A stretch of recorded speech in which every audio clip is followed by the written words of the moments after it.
បាទតកតើជាមួយនឹងពិធីបុណ្យភ្ជុំបិណ្ឌបាទដែលជាទំនៀមទម្លាប់ប្រពៃណីដូនតារបស់ខ្មែរយើងនោះបាទមានបងប្អូនមួយចំនួនបានលើកឡើងថាបាទនៅក្នុងពិធីបោះបាយបិណ្ឌបាទគឺជាពិធីមួយដែលពួកគាត់មើលទៅឃើញថាជាការចំណាយពេលវេលានិងចំណាយធនធានដោយគ្មានប្រយោជន៍បាទដូច្នេះតែការលើកឡើងរបស់ពួកគាត់ខាងលើនេះគឺជារឿងត្រឹមត្រូវដែរទេបាទដូច្នេះខ្ញុំសូមធ្វើការបកស្រាយនៅការលើកឡើងខាងលើនេះដូចតទៅបាទពិធីបុណ្យភ្ជុំបិណ្ឌបាទនៅក្នុងនោះមានការរៀបចំពិធីបោះបាយបិណ្ឌបាទគឺជាកេរដំណែលវប្បធម៌របស់អូនតាខ្មែរយើងដែលបានបន្សល់ទុកមកតាំងពីយូរលង់ណាស់មកហើយបាទហើយពិធីនេះត្រូវបានប្រជាជនខ្មែរយើងគោរពប្រតិបត្តិតរៀងមករហូតមកដល់បច្ចុប្បន្ន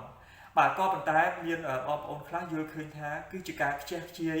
គឺជាការចំណាយពេលវេលានិងធនធានដោយគ្មានប្រយោជន៍បាទ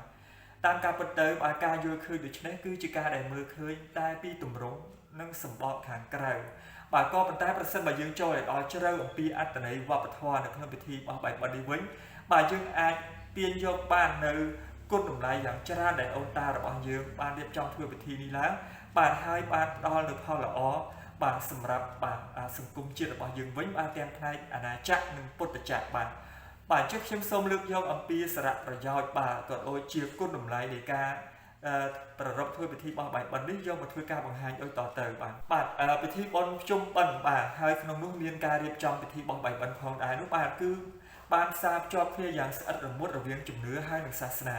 ប្រជាជនខ្មែររបស់យើងមានជំនឿជឿទៅលើព្រលឹងជាវប្បធម៌ដើមរបស់ខ្មែរជឿថាកើតស្លាប់ហើយនឹងវិលមកកើតវិញបាទគឺវាត្រឹមត្រូវជាមួយនឹងសាសនារបស់ព្រះពុទ្ធដែលបានលើកឡើងថាបាទមនុស្សបាទនៅពេលដែលស្លាប់ទៅបាននឹងត្រូវទៅចាប់កំណើតនៅក្នុងភពថ្មីទៅតាមអំណាចកម្មដែលខ្លួនបានកសាងបាទមានដូចជាកំណើតជាមនុស្សបាទកំណើតជាទេវតាកំណើតជាព្រះឥន្ទព្រះព្រហ្មបាទហើយនឹងកំណើតជាប្រេតនរោអសុរកាយនិងដេរឆានជាដើមបាទអញ្ចឹងនៅក្នុងជីវិតរស់នៅប្រកក្តីប្រចាំថ្ងៃរបស់យើងបាទឪពុកម្ដាយយើងក្តីបាទអូនតារបស់យើងក្តីបាទគាត់បានកសាងនៅអំពើល្អខ្លះឬក៏អាក្រក់ខ្លះបាទដូច្នេះយើងមិនអាចដឹងថាតើគាត់នឹងទៅចាប់កំណើតនៅក្នុងទីណាមួយនោះទេបាទជួនកាលគាត់អាចផ្លាំងផ្្លាត់ទៅចាប់កំណើតនៅក្នុងទីដ៏មិនសមគួរបាទមានដូចជាកំណើតប្រេតនេះជាដើមបាទដែលពុំអាចទទួលយកនៅកុសលផលបុណ្យតាមរយៈការឧទ្ទិសរបស់យើងឬក៏ការដាក់សំណែនសែននៅក្នុងរូបភាពល្អជានោះទេបាទគឺទាមទារឲ្យយើងធ្វើការបាចទៅលើដីបាទទីកខ្វក់ទើបអាចពួកគាត់ទទួលយកនៅសំណែនបាទដែលយើងបានជូនចំពោះគាត់នោះបានបាទប្រសិនបើយើងមិនធ្វើដូច្នេះទេគឺគាត់អត់អាចទទួលបាននោះទេបាទនេះគឺជារឿងរ៉ាវមួយដែលមានចែងនៅក្នុងដីការបស់ព្រះពុទ្ធបាទគឺបានបង្ហាញពីពពួកប្រែតបាទដែលអាចទទួលយកនៅសំណែនរបស់យើងបានតាមរយៈរូបភាពអ្វីខ្លះនោះបាទដូច្នេះហើយទើបអូនតារបស់យើងបានរៀបចំធ្វើពិធីបោះបាយបិណ្ឌនេះបន្ថែមពីលើពិធីឧទ្ទិសតាមរយៈការយកចង្ហាន់ទៅប្រគេនព្រះសង្ឃដើម្បីឲ្យបានដល់ពពួកប្រែតដែលពួកគាត់អាចទទួលយកនៅភោគផលដែលយើងបានធ្វើនៅក្នុងរូបភាពបែបហ្នឹងបាទដូច្នេះហើយទើបការរៀបចំធ្វើពិធីបោះបាយបិណ្ឌនេះគឺមាននៅក្នុងសង្គមខ្មែររបស់យើងដោយមិនអាចកាត់ផ្តាច់ចេញមកបានបាទនេះគឺជាហេតុផលមួយបាទនៅក្នុងចំណែកហេតុផលជាច្រើនទៀតបាទហើយអូនតារបស់យើងបានទាញយកផលប្រយោជន៍ជាច្រើនបាទក្រៅអំពីជំនឿនិងសាសនាបាទគឺទាញយកនៅតម្លៃសិលធម៌បាទគឺអូនតារបស់យើងចង់បាទណែនាំបាទកូនចៅបាទដែលនៅរស់រៀនមានជីវិតសពថ្ងៃនេះគឺបានមកអំពីដំណរតពូជវង្សត្រកូលរបស់អូនតាយើងបាទហើយអូនតារបស់យើងបាទដើម្បីបាននៅទ្រព្យសម្បត្តិទុកចែកចូលកូនជូនចៅបាទគឺគាត់បានធ្វើការលះបង់ច្រើនណាស់បាទនៅក្នុងនោះមានការកសាងនៅអំពើអកុសលផងដែរបាទដែលធ្វើឲ្យគាត់ផ្លាំងផ្្លាត់ទៅចាប់នៅក្នុងចាប់កំណើតនៅក្នុងទីដែលមិនសមគួរមានដូចជាប្រែតនេះជាដើមបាទដូច្នេះហើយបាទកូនចៅដែលនៅរស់នេះបាទគឺឲ្យត្រូវតែបំពេញនៅភាពជាកតញ្ញូបាទកតវិធីតបគុណគាត់ទៅតាមអ្វីដែលយើងអាចធ្វើទៅបានតាមទំនៀមទម្លាប់ប្រពៃណីអូនតារបស់ខ្មែរយើងដែលអាច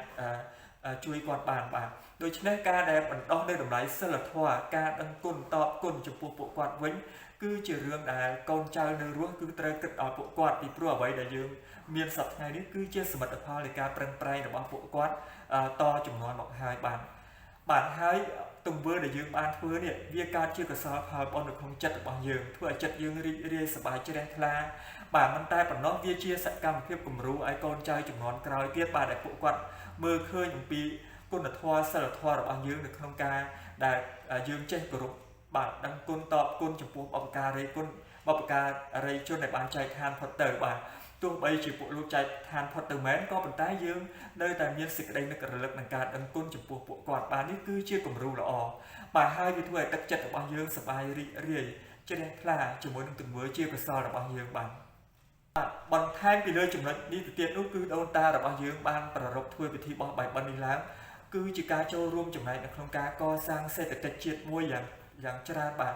គឺប្រជាពលរដ្ឋខ្មែររបស់យើងមានការប្រកបរបរធ្វើកសិកម្មបាទមានការធ្វើស្រែចម្ការបាទជាដើមបាទគឺនៅពេលនេះហើយដែលឲ្យបងប្អូនប្រជាកសិកររបស់យើងប្រមូលផលបានទុកដាក់ហើយបាទគឺជាពេលវេលាដល់ធ្វើរដូវបោះបាយបិណ្ឌបាទគឺយើងមានការលក់ដូរបាទមានទីផ្សារមានដំណើរការដោយសារការលក់ដូរផលិតផលរបស់គាត់បាទមានដូចជាអង្ករដំណើបបាទសណ្តែកល្ងស្ករដូងបាទហើយនឹងចំណីចំណុកផ្លែឈើជាច្រើនបាទផ្កាភ្ញីផងដែរបាទដូច្នេះហើយធ្វើឲ្យសេដ្ឋកិច្ចជាតិយើងដែរបាទផលកសិកម្មដែលយើងធ្វើបានគឺមានទីផ្សារអាចឲ្យប្រជាជនខ្មែររបស់យើងរកចំណូលបាននៅក្នុងរដូវបុណ្យភ្ជុំបិណ្ឌនេះហើយតាមរយៈការ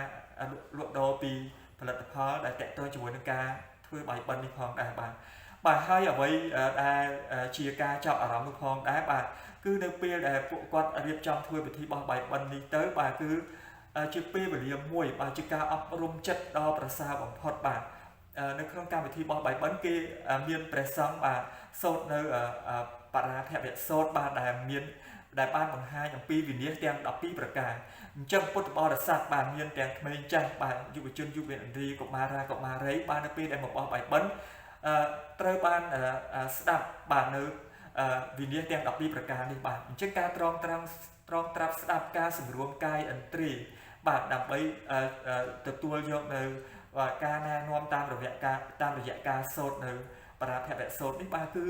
ជាឱកាសមួយដែលធ្វើឲ្យពុទ្ធបរិស័ទរបស់យើងបាទទាំងក្មេងចាស់ប្រុសស្រីនោះទទួលបាននៅការទូន្មានអប់រំចិត្តបាទធ្វើយ៉ាងម៉េចដើម្បីឲ្យក្លាយទៅជាមនុស្សល្អនៅក្នុងសង្គមបាទជាកូនល្អបាទជាស្វាមីល្អភរិយាល្អ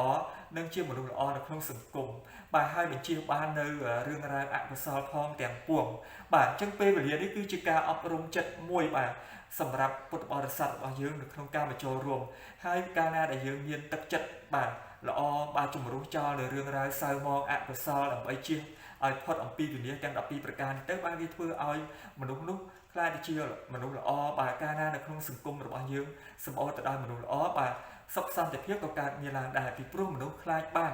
បាទមនុស្សខ្មាស់បាបដូច្នេះមនុស្សនឹងជៀសវាងនៅអ្វីដែលជាអំពើបាបកម្មបាទដើម្បីកុំឲ្យជីវិតរបស់គាត់ភ្លៀងភ្លាន់បាទនៅពេលស្លាប់ទៅយងកំណើតនៅក្នុងទីមិនសមគួរមានដូចជាប្រែតនរអសុរកាយខ្មោចប្រែតនរអសុរកាយអេរិឆាននេះជាដើមបាទហើយពេលវេលានៃការជួបជុំបាទដើម្បីរៀបចំធ្វើពិធីបោះបាយបិណ្ឌនេះវាបង្កើតឲ្យនៅបរិយាកាសសប្បាយរីករាយជួបជុំបងប្អូនក្រុមគ្រួសារមិត្តភ័ក្តិបាទញាតិមិត្តជិតខាងនៅភូមិផងរបងជាមួយគ្នាបានទៅវត្តជាមួយគ្នាបាទបានរួមបោះបាយបិណ្ឌជាមួយគ្នាវាបង្កើតនៅភាពសប្បាយរីករាយបាទវាបង្កើតនូវធម៌សាមគ្គីបាទរវាងប្រជាជននិងប្រជាជនបាទធ្វើឲ្យមានទំនាក់ទំនងល្អហើយវាបង្កើតឲ្យមាននៅសុខសន្តិភាពបាទនៅក្នុងសហគមន៍របស់យើងបាទសហគមន៍របស់យើងមានការបែងចែកជាវេនជាក្រុមអញ្ចឹងទៅបាទគឺបង្កើតឲ្យមានការសាមគ្គីគ្នាបាទអញ្ចឹងនៅក្នុងភូមិស្រុករបស់យើងមានការសាមគ្គីគ្នាបាទភូមិស្រុកផ្សេងទៀតមានការរួបរวมសាមគ្គីគ្នាស្រឡាញ់រាប់អានគ្នាបាទមូលមតិគ្នានៅក្នុងការរៀបចំធ្វើពិធីបុណ្យបង្កើតឲ្យមានបរិយាកាសសប្បាយរីករាយគ្រប់ទិសទីនៅក្នុងប្រទេសរបស់យើងទៅបាទអញ្ចឹងប្រទេសរបស់យើងក៏មានសុខសន្តិភាពទៅតាមនោះដែរបាទហើយចំណែកឯការបោះបាយបិណ្ឌបាទមានបងប្អូនខ្លះក៏លើកឡើងថាវាធ្វើឲ្យប៉ះពាល់ទៅដល់បរិស្ថាននៅក្នុងវត្តអារាមបាទដោយសារតែយើងបោះបាយបិណ្ឌទៅវាធ្វើឲ្យរាយប៉ាយបាទវាធ្វើឲ្យជន់ស្អិតបាទប្រឡាក់ប្រឡូកក្នុងព្រះវិហារជុំវិញបរិវេណព្រះវិហារហ្នឹងបាទដូច្នេះតើយើងគិតធ្វើយ៉ាងណាបាទជាធម្មតាក្នុងរយៈពេល1ឆ្នាំគឺយើងធ្វើតែរយៈពេលប្រមាណ2សប្តាហ៍នេះទេបាទដូច្នេះគឺនៅក្នុងវត្តអារាមមួយបាទគឺនៅក្នុងរដូវបុណ្យភ្ជុំបិណ្ឌនេះគឺមានពុទ្ធបរិស័ទច្រើនបានចូលរួមនៅក្នុងការយកទេយ្យទានទេយ្យវត្ថុមកប្រគេនព្រះសង្ឃបាទហើយនឹងការប្រគេននៅបច្ច័យបាទជាពិសេសបាទគណៈកម្មការអាចារ្យវត្តឬក៏អូនជីតាជីឬក៏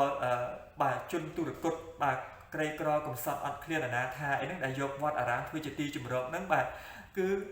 អាចប្រើប្រាស់នៅធនធានឬក៏មធ្យោបាយដើម្បី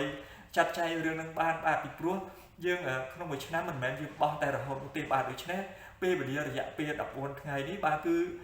យើងអាចចាត់ចែងឲ្យបាទកម្លាំងដែលមាននៅក្នុងវត្តហ្នឹងបាទគណៈកម្មការអាចារ្យវត្តគឺចាត់ចែងទៅដល់បងប្អូនបាទដែលបានទទួលដែលបានរស់នៅជ្រកក្រោមដំបូលវត្តបាទហើយទទួលទានបាយវត្តនោះគឺឲ្យគាត់ចាត់ចែងរៀបចំសម្អាតទៅបាទពីព្រោះគាត់ក៏បានទទួលនៅផលប្រយោជន៍ពីពុទ្ធបរិស័ទច្រើនបាទដូច្នេះពុទ្ធបរិស័ទមកបំពេញបុណ្យក្នុងមួយឆ្នាំម្ដងដូច្នេះគឺយើងគួរតែទទួលខុសត្រូវបាទយើងចំណាយពេលវេលាបាទចំណាយកម្លាំងបាទទឹកចិត្តបាទនៅក្នុងការសម្អាតព្រះវិហារឲ្យស្អាតដូចដើមឡើងវិញទៅបាទពីព្រោះវាមិនមែនជាការមួយដែលអយុត្តិធម៌អីទេពីព្រោះយើងទទួលបានផលលាភសក្ការៈពីពុទ្ធបរិស័ទមកធ្វើបុណ្យបាទដូច្នេះយើងគ្រាន់តែ